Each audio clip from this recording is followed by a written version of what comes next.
Today, let's talk about how to resist the devil.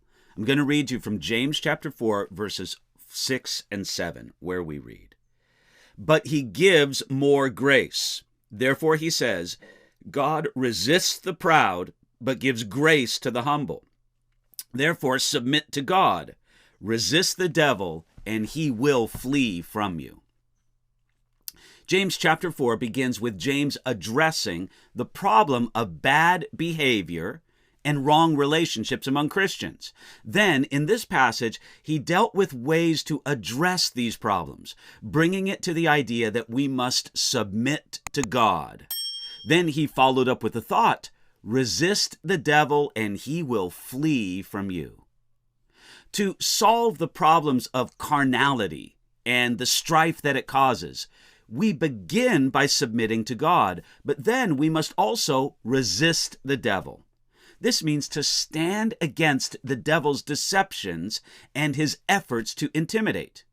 As we resist the devil, we are promised that he will flee from you.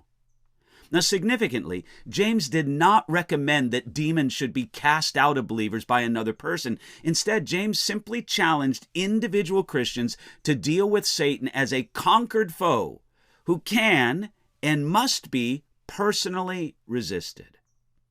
That word resist comes from two ancient Greek words, stand and against. James tells us to stand against the devil. Satan can be set running by the resistance of the lowliest believer who comes in the authority of who Jesus is and what Jesus did on the cross. Our problem is that often we don't resist the devil.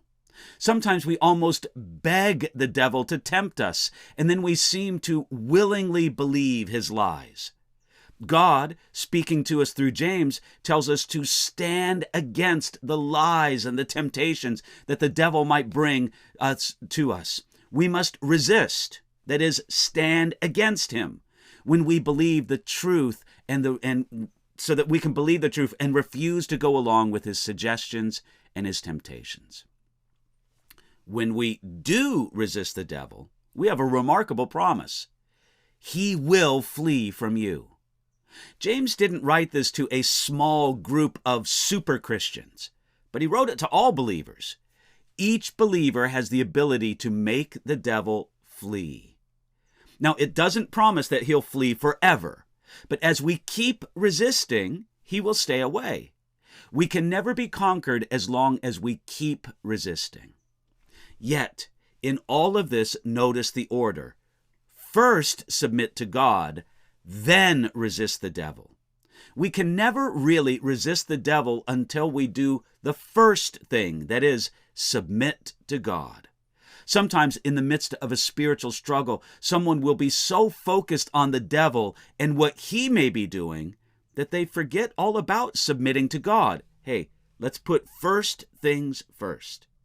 So let me ask you, I hope you're good at resisting the devil and growing in your ability to do it all along. I hope that you can help other people in spiritual warfare resist the devil.